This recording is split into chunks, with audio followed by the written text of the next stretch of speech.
지옥에서 사업까지. 노력을 통해서 뭐 자격증을 얻고 학위를 얻고 기술을 배우고 거기서 얻는 도파민이 너무 크다는 거예요. 성공에 대한 경험이 끌어오르게 만들고 또 다른 도전을 하게 만든다. 그날만큼은 이상하게 T가 등장하셔가지고 노력하면 되는 것들이잖아요. 성취. 성공하고는 다른 개념이거든요. 그렇기 때문에 학업과 이 사업을 같은 선상에서 보면 안 된다. 용기를 얻기 위해서 저한테 아마 그 말씀을 꺼내셨을 텐데 제가 너무 죄송하게도 조금 초를 치는 얘기를 그렇게 했단 말이죠. 아마도 이 유튜브를 보고 계시는 분 중에 그분이 계실 것 같은데 너무 죄송스럽긴 했었는데 지금도 죄송합니다. 그날의 제 무례를 용서해 주십시오. 보고 계시다면. 지옥에서 사업까지. 안녕하세요. 오늘 5번째 시간입니다. 지옥에서 사업까지 저자이자 꼬마 유튜버, 전업 임대인, 전업 백수 김진철입니다. 보시는 분들은 많지 않지만 꾸준히 봐주시는 분들이 몇 분 계셔서 좋아요 눌러주시는 분 다 기억하고 있으니까 실망하지 마시고, 사업을 시작하면 본인이 갖고 있는 아이템이 시장에서 어떤 위치이고 소비자들이 얼마나 좋아할지 다들 자신감이 있으시잖아요. 근데 제가 일전에 사업을 준비하시는 분과 사업을 준비하는 이유가 이런 불편함들을 해소하기 위해서 이렇게 개선 방안을 찾고 실행을 하기 위해서 이런 것들을 알아보고 있다, 그런 이야기를 하시면서 본인이 학교 때부터 학교를 졸업하고 대학을 다니면서도 그리고 직장을 다니면서도 계속적으로 어떤 노력을 통해서 자격증을 얻고 학위를 얻고 뭔가 새로운 기술을 배우고 거기서 얻는 도파민이 너무 크다는 거예요. 성공에 대한 경험이 끌어오르게 만들고 다음번에 또 다른 도전을 하게 만든다. 그래서 그 얘기를 들으면서 거기에 대해서 공감을 해드리고 그렇게 어떻게 노력을 하냐, 이런 식의 이야기를 해드려야 정상인데 그날만큼은 이상하게 T가 등장하셔가지고 노력을 통해서 얻는 그 쾌감과 성취감이 당연히 있겠죠. 그러다 보니 사업을 통해서 또 하나의 성취감을 얻고 싶다라는 것까지 가니까가 문제인 거예요. 노력하면 되는 것들이잖아요. 성취, 성공하고는 다른 개념이거든요. 근데 사업이라는 거는 아무리 좋은 아이템을 가지고 좋은 마케팅을 하고 좋은 파트너들과 만나서 해도 안 될 확률이 너무 커요. 그렇기 때문에 학업과 이 사업을 같은 선상에서 보면 안 된다. 대한민국에서 창업해서 5년간 생존할 확률이 25%예요. 4분의 1이 생존하는 겁니다. 그 중에 성공이라는 이름을 달 수 있을 정도가 되려면 10%도 안 되는 숫자예요. 사업을 또 도전을 해서 노력을 해서 그 도파민을 다시 얻고 싶다 라고 하는 전제가 틀렸다는 말씀을 드리는 거거든요. 좋은 조언과 용기를 얻기 위해서 저한테 아마 그 말씀을 꺼내셨을 텐데 제가 너무 죄송하게도 조금 초를 치는 얘기를 그렇게 했단 말이죠. 전혀 다른 차원의 얘기다. 사업이란 건 100가지를 다 잘해도 하나만 낙제가 돼도 실패할 수 있다. 그 하나라는 게 내 노력의 영역과는 별개. 예를 들어서 뭐 코로나 같은 국가적 재난도 하나의 운인 거예요. 제가 만약에 엄청난 인맥을 가지고 여기저기서 저한테 일을 주겠다고 독립을 제안했더라도 제가 만약에 2019년에 회사를 차렸다고 생각을 해보세요. 19년 연말에 이제 2020년 1월에 개업식도 하고 막 하려고 했는데 코로나가 터져서 도와주기는커녕 있던 행사가 다 사라지고 대한민국뿐만 아니라 전 세계가 거리로 나갈 수가 없어. 이벤트는 어떻게 해? 그거 제 노력과 관계없는 거잖아요. 우리가 생각하는 그 코로나가 좀 강렬해서 그랬지, 그런 코로나 같은 수많은 변수들이 존재하는 게 사업이잖아요. 공부는 변수가 거의 없어요. 내가 노력하면 해결할 수 있는 정도의 변수지 사업은 그렇지 않다는 거를 알려드리고 싶었어요. 그 말씀을 한참 드리고 당일날 현장에서는 굉장히 도움이 됐다고 말씀을 하고 가셨고, 아마도 이 유튜브를 보고 계시는 분 중에 그분이 계실 것 같은데 너무 죄송스럽긴 했었는데 지금도 죄송합니다. 그날의 제 무례를 용서해 주십시오. 보고 계시다면.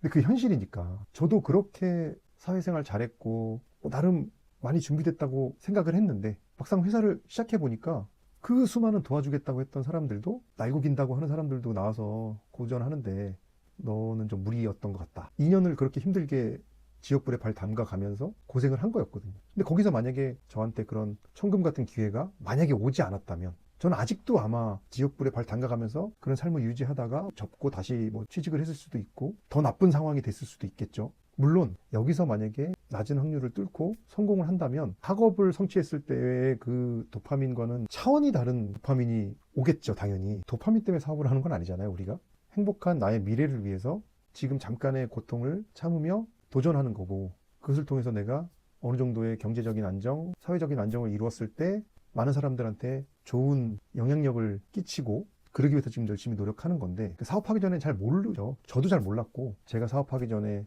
궁금한 게 너무 많았지만 사업적인 어드바이스를 해줄 수 있는 선배들이 사실은 좀 없었어서 혼자 스스로 부딪혀가며 쳐맞아가며, 그게 가장 빠르죠. 얻어 맞아가며 배운 경험들이 가장 도움이 되긴 해요. 남한테 간접적으로 이야기를 듣는 건 그래? 뭐 알겠어. 난 아닐 거야 라고 생각하거든 대부분. 사업을 시작하기 전에 절대로 긍정적인 행복 회로를 돌리시면 안 돼요. 부정적인 사고방식에 빠져서 좌절하라는 얘기가 아니라 내가 이루어야 할 최소한의 목표를 잡고 그 목표보다 이만큼 더 달성했을 때, 이만큼 더 달성했을 때 어떻게 행동할지 거기까지 다 계획을 해 놓으셔야 돼요. 왜냐하면 준비되지 않은 상태에서 조금 잘 되잖아요. 머릿속에 엉뚱한 생각이 들기 시작합니다. 예상치도 못하게 이만큼의 돈을 벌었네? 써야지. 앞으로 어떤 일이 벌어질지도 모르고 자만심에 빠지고 갑자기 머릿속에 행복 회로가 돌아가요. 올해 이만큼 벌었으니까 내년에 이만큼 벌 수 있겠지? 그동안 힘들었으니까 마음 놓고 써도 되겠지? 라는 생각이 자기도 모르게 쓱 와서 자리를 잡아요.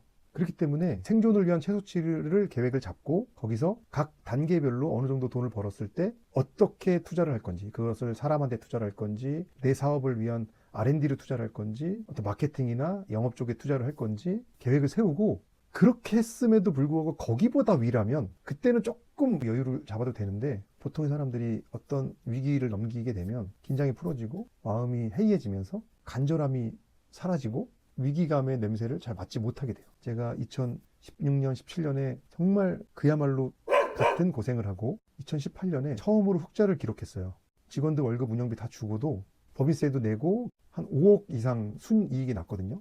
2019년에 훨씬 잘 됐어요. 회사 운영비, 직원들 월급, 기타 경비들 다 제하고도 10억 이상 순이익이 남아서 18년에도 당연히 인센티브를 직원들한테 줬지만 19년에도 20명이 넘게 늘어난 직원들한테 모두 350에서 400% 정도의 인센티브를 줬단 말이에요. 그거 다 합쳐도 1억 5천이었어요. 그리고 회사에 늘어나는 인원들을 수용하기 위한 우리 회사의 보금자리를 만들자 해서 사옥을 구매를 한 거고, 월세 낼 바엔 이자는 우리가 돈 벌면서 갚으면 되니 은행 대출 최대한 많이 받아서 우리의 공간을 만들자. 그래서 사옥을 매입을 하고 쾌적한 환경을 만들기 위해서 공사비용 책정을 하고 내년의 사업을 위한 최소한의 운영 경비 한 7개월, 8개월 정도 버틸 수 있는 자금 놔두고 나머지를 직원들한테 뿌린 거거든요. 뭐 아시겠지만 2020년에 코로나가 터지면서 9월 달까지 저희가 돈 10원 한 장 벌지 못하면서 한 달에 1억씩 계속 운영비를 지출했단 말이에요. 그때도 제가 만약에 얕은 수를 써서 남들 하는 것처럼 3월부터 휴업을 해서 직원들한테 월급 70%씩 주면서 했다면 직원들도 어쨌든 생계라는 게 있기 때문에 우리도 문 닫고 다른 데도 다 문 닫았겠지만 그래도 또 좋은 기회가 있었다면 다 찾아갔을 거라고요. 근데 제가 마련해놓은 운영비가 있었기 때문에 9개월을 그냥 월급을 주면서 계속적으로 우리가 새로운 일들을 찾아내기 위해서 노력을 했고, 그렇게 버티다 10월 달부터 본격적으로 다시 일이 시작돼서 다시 살아남을 수 있었던 거거든요. 회사라는 게 무수히 많은 파도와 맞서 싸워야 되는 일인데, 파도가 앞에서만 오면 쉽겠죠. 그래도 옆에서도 오고 뒤에서도 오고 어느 쪽에서 이 파도가 올지, 얼마나 큰 파도가 올지, 거기에 비바람을 동반할지 5만 가지 변수들이 호시탐탐 우리를 노리고 있기 때문에 한시도 정신 팔지 않고 앞으로 나아가야 되거든요. 그러기 위해서는 대표가 그냥 한 회사의 무슨 본부장이나 팀장 정도의 마인드를 가지고서는 절대 안 됩니다. 저도 회사를 하고 나서 알았어요. 이런 자질이 필요하구나.